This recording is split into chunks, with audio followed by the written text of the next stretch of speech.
Fíjense que del hebreo, Nahá sería así, se podría transliterar o pronunciar, Nahá. El verbo significa cambiar de parecer, anhelar, suspirar.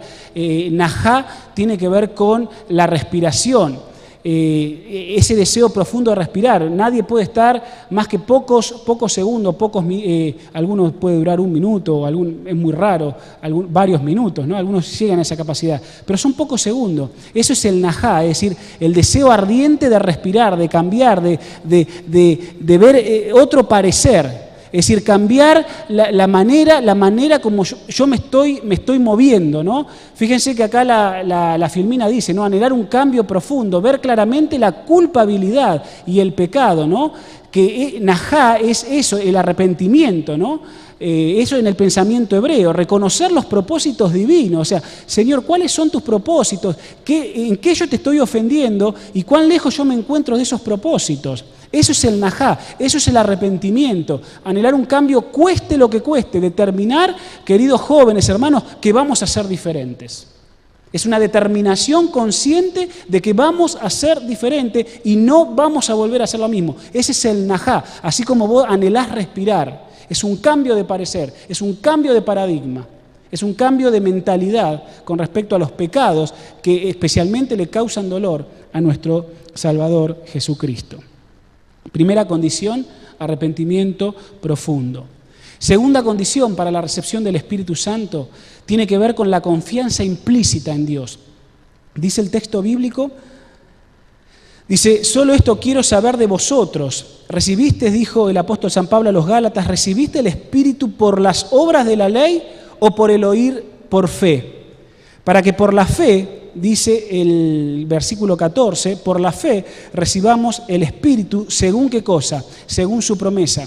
Dos versículos en el mismo capítulo habla acerca de que el Espíritu Santo, de manera general, nosotros como cristianos lo recibimos por la fe y no a través de fenómenos, de situaciones que pueden estar, como les decía la semana pasada, retratada en el libro de los Hechos, pero que nosotros podemos darle una mala interpretación si solo nos basamos en los hechos históricos que relata el libro de los Hechos. Es mejor estudiar la teología de la recepción del Espíritu Santo a través de los escritos directos de los apóstoles para saber qué realmente quisieron decir con este tema.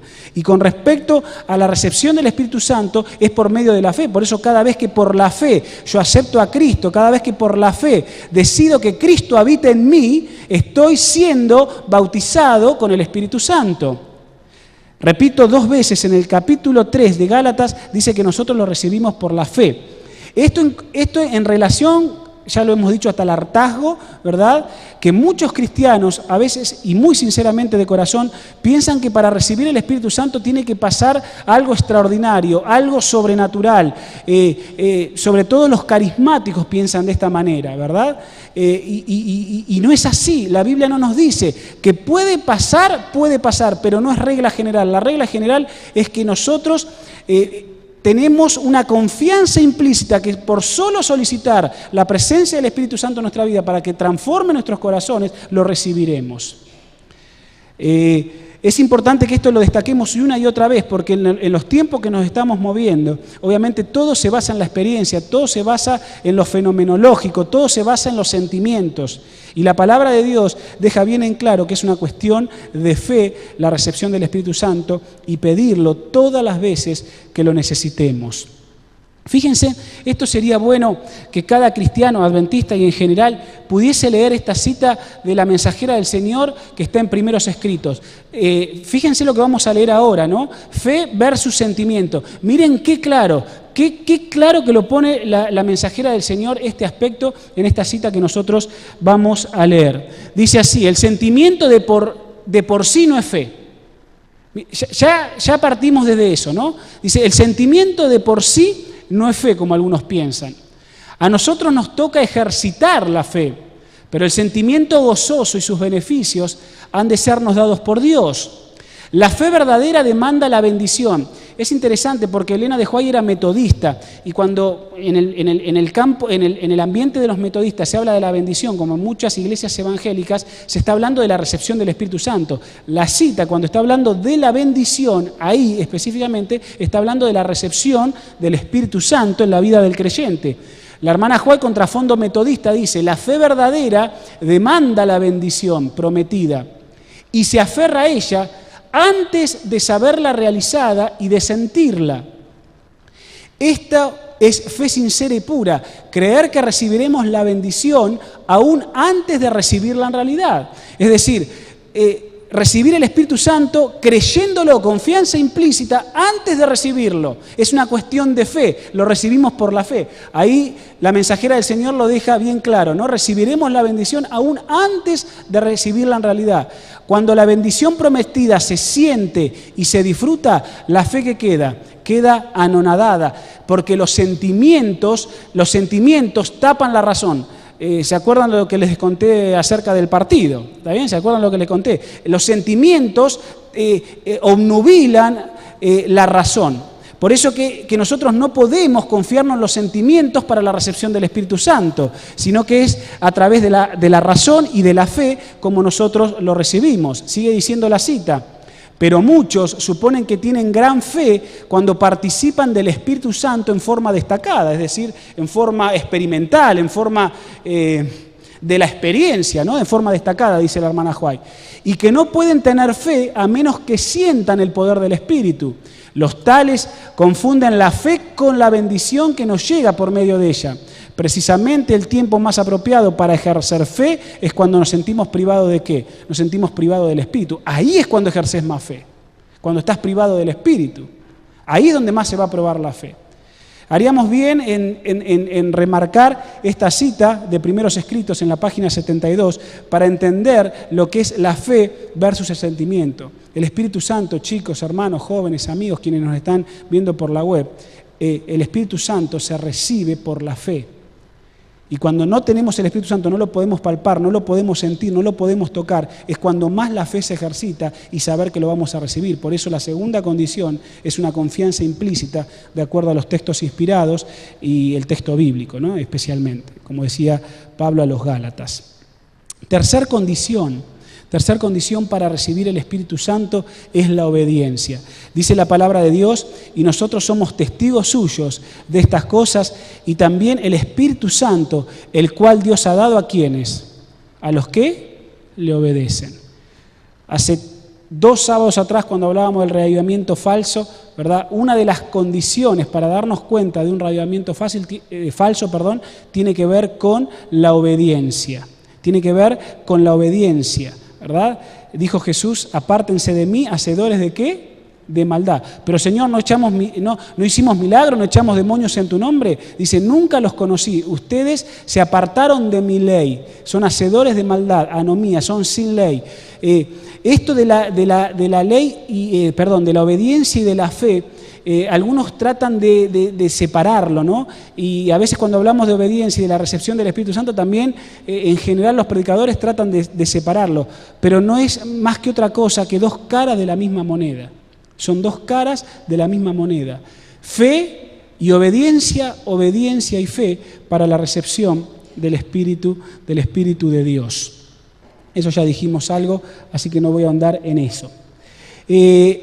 La cuarta condición para recibir el Espíritu Santo, fíjense: arrepentimiento profundo, confianza implícita, obediencia y entonces los deseos de compartir. Y esto lo vamos a hacer a través de una historia. Yo los invito a que ustedes, por favor, busquen en sus Biblias Lucas capítulo 11, y vamos a leer allí en la palabra de Dios esta hermosa historia. Dice así, Lucas 11:1, Jesús y la oración. Dice: un día estaba Jesús orando, versículo 1 de Lucas 11, en un lugar, y cuando terminó, uno de sus discípulos le dijo: Señor, enséñanos a orar, como Juan enseñó a sus discípulos. Y les dijo: cuando oréis, decid: Padre nuestro que estáis en los cielos, santificado sea tu nombre. Venga tu reino, sea hecha tu voluntad como en el cielo, así también en la tierra. Bueno, de paso lo que yo estoy leyendo está entre paréntesis, eso no está en algunas versiones, porque en realidad en el original no está. La traducción esta de Reina Valera lo ha incluido, y ahora les voy a explicar por qué. Dice, danos hoy el pan nuestro de cada día, perdona nuestros pecados, porque nosotros también perdonamos a todos los que nos deben, y no nos dejes caer en tentación. Es decir, Jesús dijo, enseñó el Padre Nuestro, pero Lucas retrata y plasma en su Evangelio un Padre Nuestro cortito. Si vos lo comparás con el Padre Nuestro de Mateo, hay partes que faltan. Aquí las incluye en esta revisión de la Reina Valera, alguna de esas partes. Pero se ve que seguramente en otra ocasión Jesús no se centró en todo lo que Mateo registró del Padre Nuestro, sino que lo hizo de manera más resumida, más acotada. Porque en realidad, acá el punto principal es que los discípulos están viendo a Jesús orar. Jesús ya le había enseñado acerca de la oración, pero ellos veían, y entonces veían en Jesús a alguien diferente. ¿Cómo ora esta persona? Era una inspiración verlo a Jesús. Entonces Jesús le dice, ante ese deseo de los discípulos, Jesús le dice, bueno, ¿ustedes quieren aprender a orar? Cuando oren de esta manera. Pero no va a explayarse en todo el Padre Nuestro como en Mateo. Va a decir algunos tópicos importantes, porque en realidad lo que está queriendo enseñar Jesús es lo que sigue después. Es a través de una ilustración lo que realmente es más importante y le va a dar contundencia a su vida de oración. Entonces, sigue diciendo la palabra de Dios en el versículo 5 lo siguiente, para ilustrar este tema de la oración, y esto está en relación con el Espíritu Santo, ¿no? Dice, si alguno acude a su amigo a medianoche y le dice, amigo, préstame 3 panes, porque un amigo mío ha venido a mí de viaje y no tengo nada para ofrecerle, le responderá él de adentro, no me molestes, la puerta está ya cerrada y mis niños están conmigo en cama, no puedo levantarme a dártelos. Os digo que aunque no se levante a darles por ser su amigo, por su importunidad se levantará y le dará lo que necesita. Por eso os digo, pedid y se os dará, buscad y hallaréis, llamad y se abrirá. Porque todo el que pide recibe, el que busca halla y el que llama se le abre. ¿Qué padre de vosotros, si su hijo le pide pan, le dará una piedra? O si le pide un pescado, en lugar de pescado le dará una serpiente? O si le pide un huevo, le dará un escorpión. Y si vosotros siendo malos sabéis dar buenas dádivas a vuestros hijos, ¿cuánto más vuestro Padre Celestial dará el Espíritu Santo a quienes que se lo pidan? Una relación entre la oración y el pedido del Espíritu Santo, ¿está bien? Ahora Jesús lo ilustra con esta historia, con una historia que realmente, ¿verdad?, es fascinante de por sí. Allí yo destaco del versículo algunas cosas, ¿no? Dice el relato de la historia que el amigo le pide que le preste 3 panes. ¿Por qué? Porque un amigo había venido a visitarlo, ¿no? Y generalmente nos pasa a nosotros, ¿no? En estas latitudes, quizás en otras partes del mundo no están así, pero cuando nosotros recibimos algún amigo, obviamente a ese amigo nosotros ¿qué queremos? Queremos agasajarlo. Pero acá le cayó de sorpresa, pero quería tratarlo de la mejor manera. Y no tenía para darle de comer, no tenía para agasajarlo. Entonces recurre, ¿verdad? Recurre a su vecino. Y dice que le pide ¿qué cosa? Le pide panes.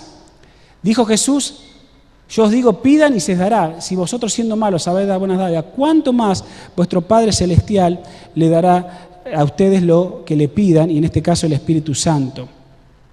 Es interesante esta historia, porque en la época bíblica, la gente del pueblo, como ustedes están viendo allí, los Ham-Harets, así se los llamaba, ¿no? A la gente común, a la gente de la tierra, vivía en casas que no eran palacios.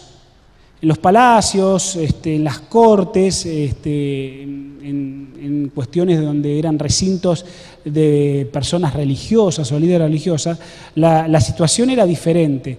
Pero los Ham-Harets Es decir, la gente común, la gente del pueblo, la gente de la tierra, vivían en casas que, bueno, desde chiquito nos han enseñado el tipo de construcción, ¿no?, que los hebreos tenían en ese tipo de casas.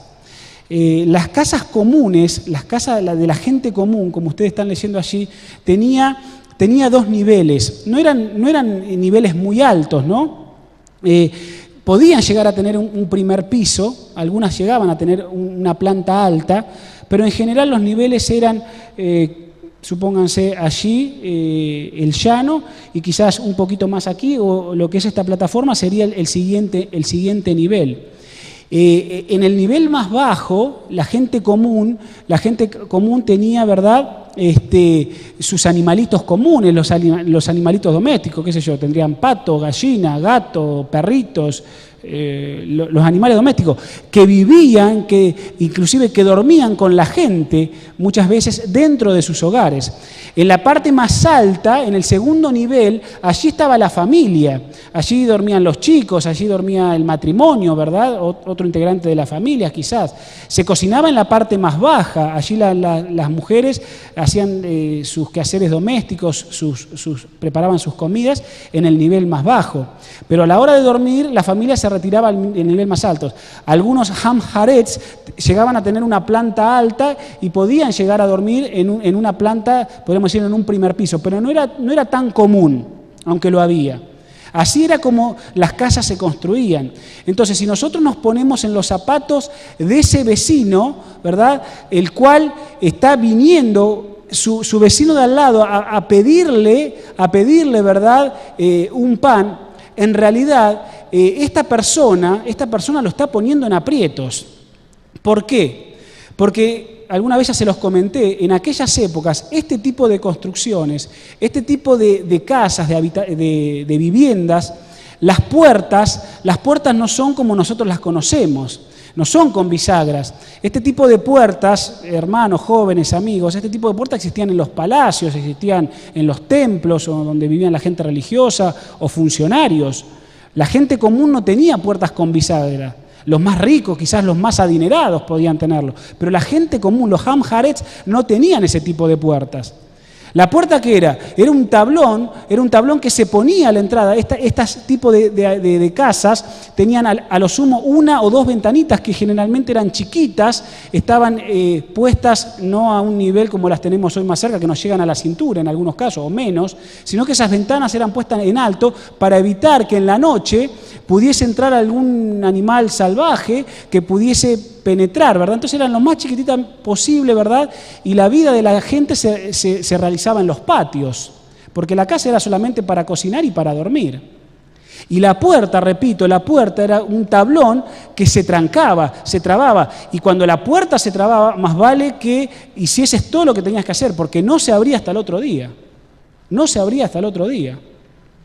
Entonces, cuando este vecino le va a pedir un pan a medianoche allí porque llegó un amigo de visita, realmente lo que está diciendo este hombre, me estás importunando, me estás molestando, mirá, estás hablando fuerte, me estás insistiendo, ya las gallinas se me están levantando, están empezando a cacarear, el perro empieza a ladrar, me estás despertando a los chicos. Hermanos, imagínense, tenía totalmente razón.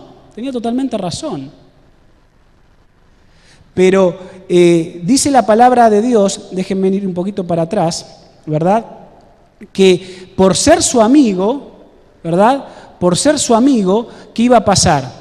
Se lo iba a entregar. Por ser su amigo, se lo iba a entregar. Hermanos, condición para recibir el Espíritu Santo, deseos de compartir. Deseos de compartir. Dice el texto sagrado, cuánto más, si ustedes siendo malos dan buenas dádivas, cuánto más vuestro Padre Celestial dará el Espíritu Santo a los que se lo pidan. Pero que se lo pidan ¿para qué? ¿Para solo ser lleno yo del Espíritu Santo? No, la historia nos enseña que tiene que haber ¿qué cosa? Un deseo de compartir. Cuando yo sienta el deseo de compartir, el Espíritu Santo va a venir a mi vida, pero va a venir para no solo llenarme a mí, sino también llenar a quienes, a otros, porque los panes Los panes, hermanos, jóvenes, este hombre se los pidió no para él, se los pidió para su amigo. No eran para beneficio propio, era para su amigo. Y cada vez que nosotros querramos recibir el Espíritu Santo con el deseo de compartir, entonces por fe lo vamos a recibir. Deseos de compartir. Eso fue lo que le pasó al joven Evan Roberts. Evan Roberts, ya se los dije alguna vez también, vuelvo a destacarlo en esta meditación y en esta reflexión. Evan Roberts fue el último joven que protagonizó el último reavivamiento mundial moderno, allí por 1905. Evan Roberts, repito, fue el joven que catalizó, que nucleó a través de su propia experiencia, ¿verdad? El despertar religioso a principios de los 1900. El reavivamiento que comenzó en Gales, era galés este joven, se extendió por toda Europa, tuvo sus efectos en América, en el Asia, ¿verdad? Fue el último reavivamiento global en los tiempos modernos que comenzó con Evan Roberts. Fíjense, ustedes ya lo han leído allí, lo que decía Evan Roberts. Dice, ardía, ¿qué cosa? Mi corazón con un deseo de ir a lo ancho y a lo largo de Gales para hablar del Salvador. Y si hubiera sido posible, hasta estaba dispuesto a pagarle a Dios para hacerlo. Hermanos, eso es tremendo, jóvenes. Eso es una conversión genuina, eso es una conversión totalmente auténtica de que lata en nuestros corazones, arda en nuestras fibras más íntimas el deseo de compartir el Evangelio. Eso es lo que pasó con este joven. ¿Y cómo Dios no iba a usarlo?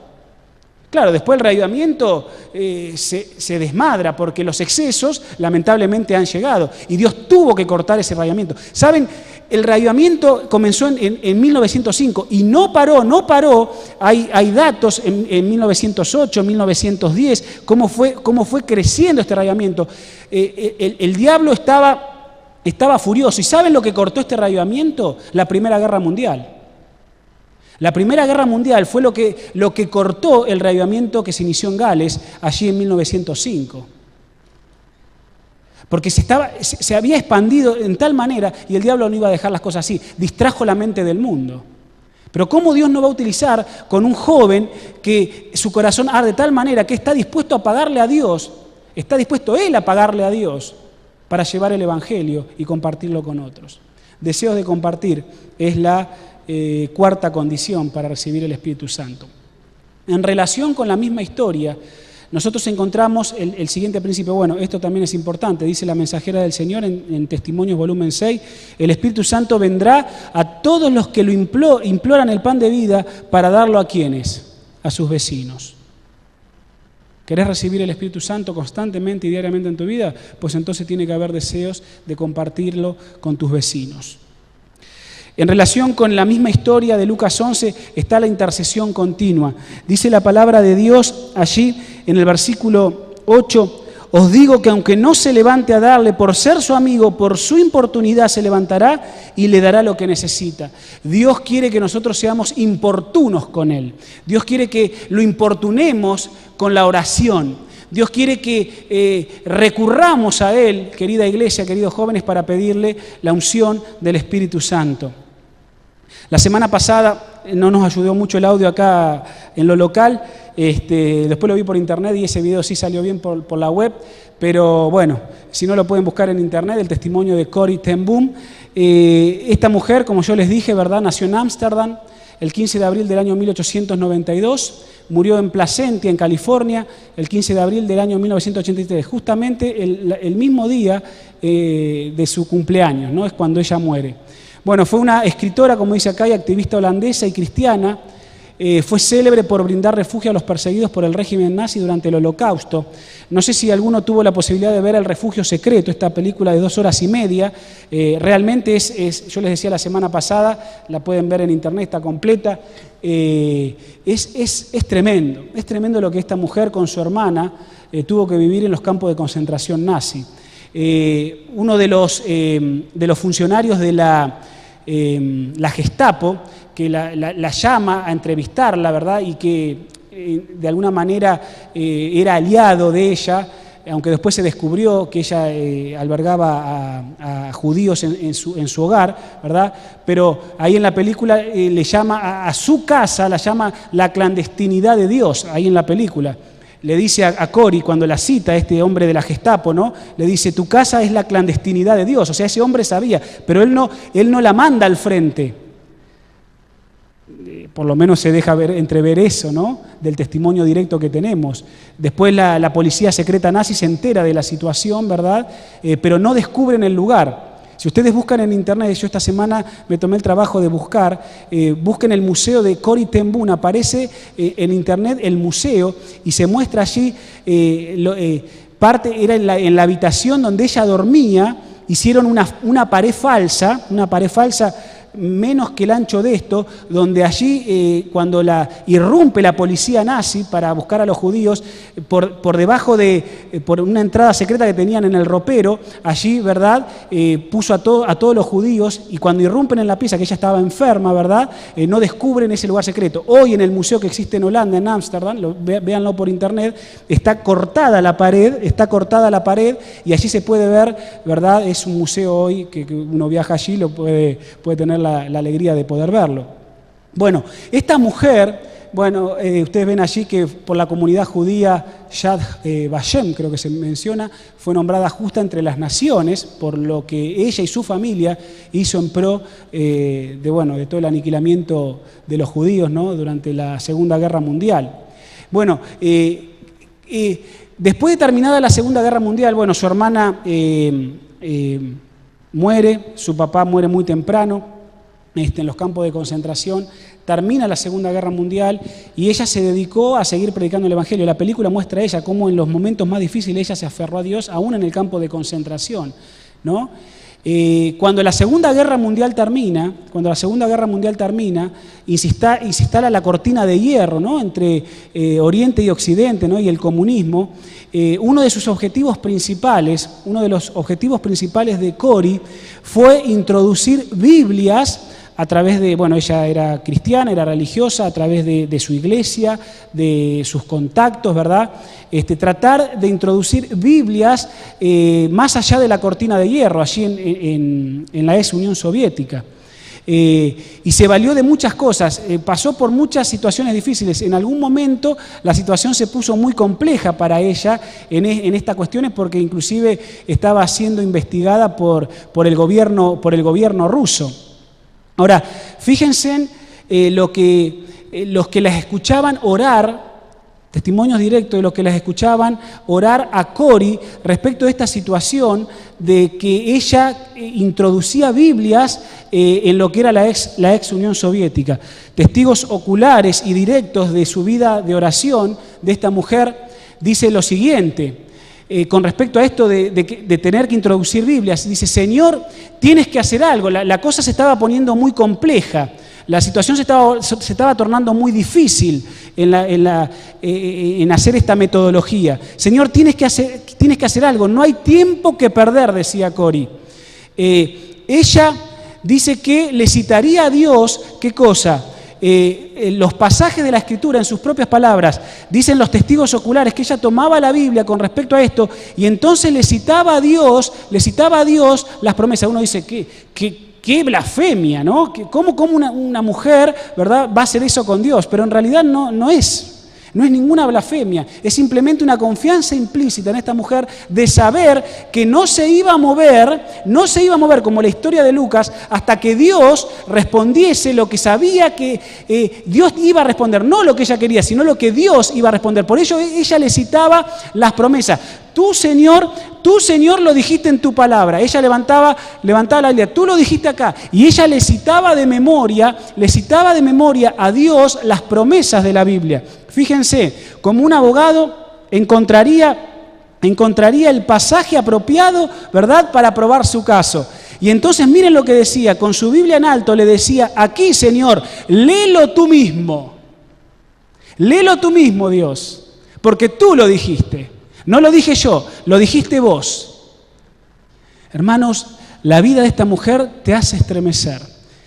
Cuando lees parte de su historia y parte de su biografía es increíble. Y ella no fue ninguna blasfema para con Dios.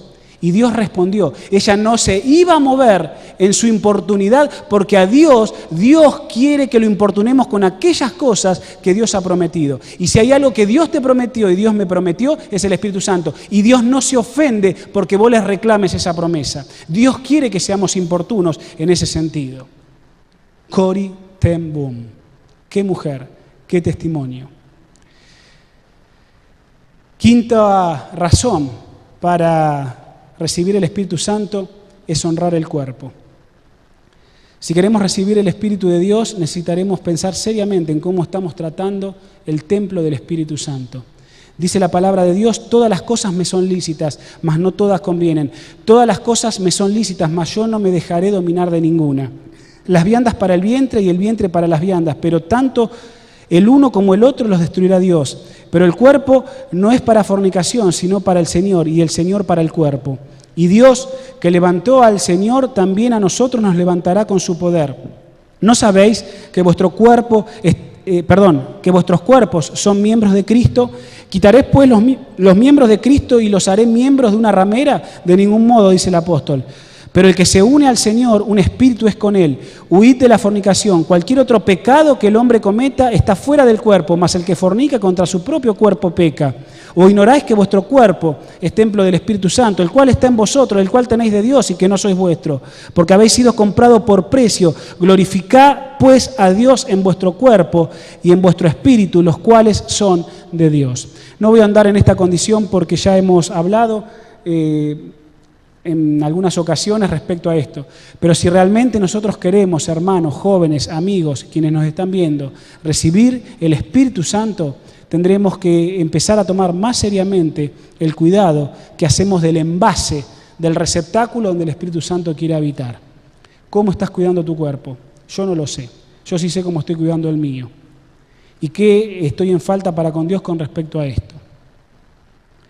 Todo lo que nosotros hagamos al cuerpo traerá sus consecuencias. Mis hermanos, sexta condición y penúltima, dice que Cristo mora en mí.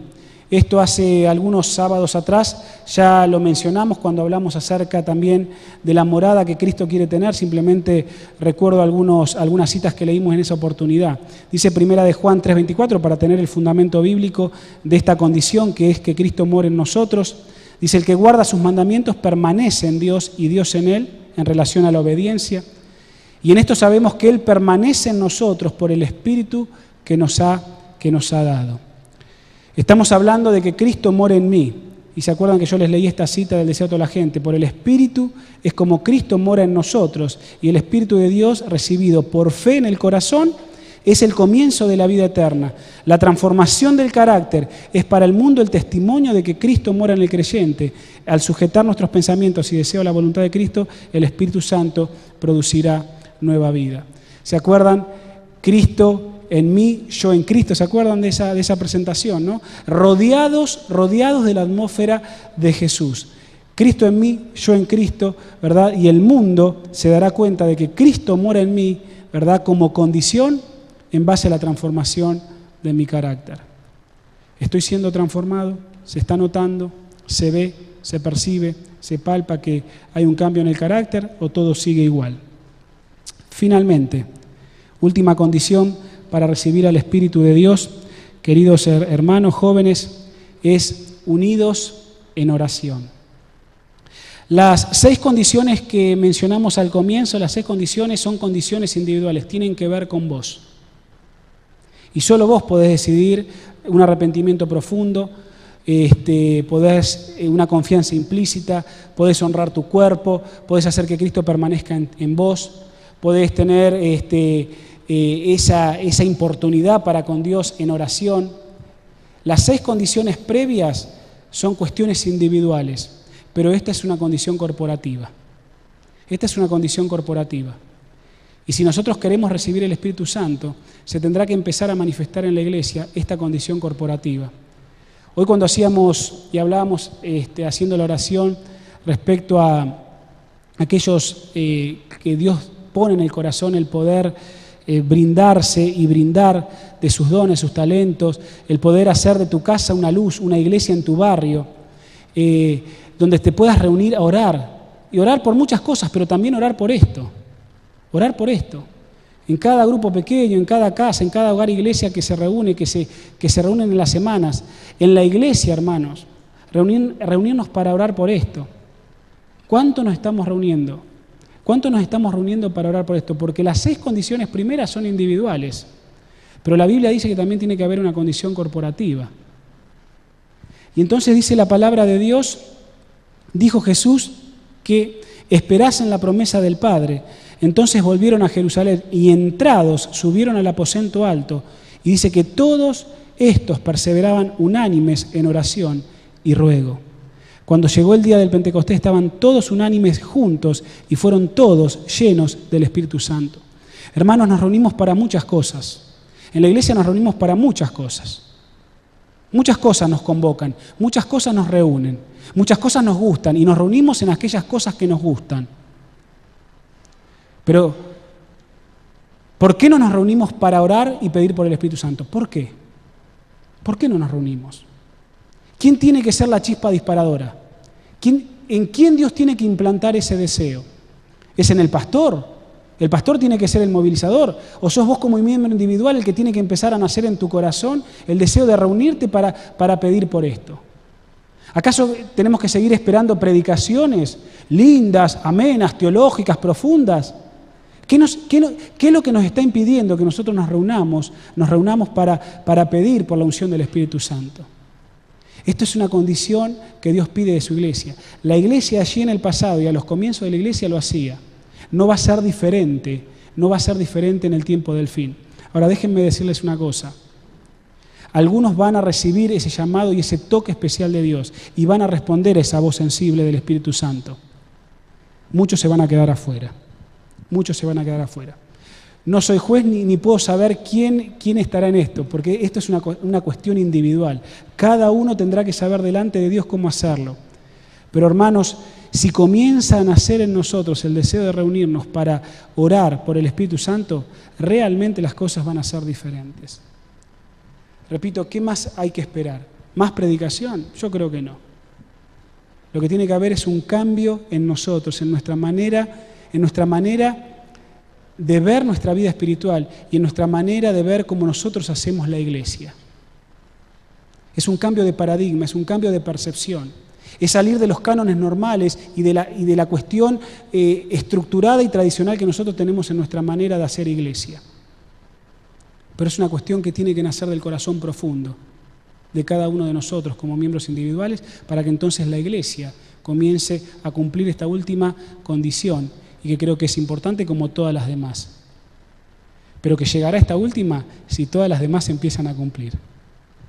Queridos hermanos jóvenes, este es el tema que quería compartir con ustedes. Trabas y condiciones para recibir al Espíritu de Dios.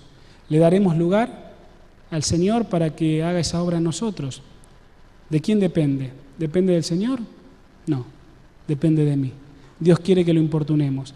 Y ojalá las historias que hemos planteado, no solo desde el punto de vista bíblico, sino estas historias de testimonios, de vida, de la historia de este mundo que nos hacen reflexionar seriamente, nos ayuden y nos movilicen a poder buscar a Dios de todo corazón. En esta hora, para concluir, me gustaría que puedas inclinar el rostro y pedirle a Dios en oración. Dios conoce tu corazón, Dios conoce tus intenciones, Dios conoce mi corazón y mis intenciones también, pero si hay algo que nosotros no tenemos que perder es la capacidad de soñar. Cuando como pastor o como miembros de iglesia perdemos la capacidad de soñar porque creemos que esto no puede ser, entonces estamos fritos, estamos en el horno, como dicen los chicos. Pero si tenemos la capacidad de soñar y de creer que Dios puede hacer algo en la vida de esta iglesia, todavía hay esperanza. Todavía hay esperanza de que Dios pueda hacer aquello que Él quiere hacer y que es su voluntad. Por eso, para terminar esta parte del tema, con respecto al Espíritu Santo, me gustaría invitarte a que puedas inclinar tu rostro y dejar este tema en consideración de Dios y en tu propio corazón. ¿Puede ser? Vamos a inclinar el rostro, quizás nos ponemos de pie en una actitud más de reverencia y vamos a solicitar esto al Señor en oración. Oremos. Querido Padre que estás en los cielos, gracias te damos, Señor, en esta noche el poder haber compartido esta hora. Gracias, Señor, porque a través de tu palabra y de los testimonios, no solo de tu mensajera, sino de los testimonios de vida de personas, Señor, que así como las vidas de las personas de la Biblia, estos testimonios que he compartido también fueron más recientes, de carne y hueso, Señor, pero que pusieron su vida en sintonía con el cielo. Señor, tú quieres hacer la misma obra en nosotros. Te pedimos en el nombre de Jesús que si hay trabas en nuestras vidas, las saques, las elimines. Pero, Señor, que también podamos cumplir las condiciones que tú has dejado en tu palabra. Querido Dios, que el arrepentimiento profundo, la importunidad en la oración, esa confianza implícita en ti que se basa en la fe y no en lo que podamos sentir o palpar o experimentar. Señor, ese honrar nuestro cuerpo. Señor, el saber de que Cristo quiere morar en nosotros y transformar nuestro carácter. Y todas esas demás condiciones que hemos visto, pero sobre todo esta última, Señor, que tiene que ver con tu iglesia, una condición corporativa. Tú toques nuestros corazones. Tú toques el corazón de cada líder de esta iglesia, de cada jefe de familia, de cada jefe de cada hogar, de cada esposa, de cada hogar, Señor, para que realmente tu obra pueda ser hecha en la iglesia aquí de Palermo. Señor, que se pueda ver el fruto de nuestra permanencia en ti y de tu permanencia en nosotros. Querido Dios, los tiempos que nos tocan vivir son tiempos muy complejos. Todos lo sabemos. Hay muchas distracciones, pero también es un tiempo de oportunidades, es un tiempo de privilegio. Por eso, Señor, ayúdanos a no desoír tu voz y a poder, así como Evan Roberts, como Cory, Señor, también poner nuestra vida con toda nuestra energía hacia ti, para que tú puedas habitar en nuestros corazones, que tu Espíritu Santo pueda hacer esa obra y, Señor, darte a conocer al mundo que perece. Querido Dios, cumple tus condiciones. Tu palabra lo ha dicho. Lo reclamamos, Señor, en el nombre de Jesús, con el perdón de nuestros pecados. Amén, Señor. Amén. Que Dios los bendiga y que tengan una muy, pero muy bendecida semana.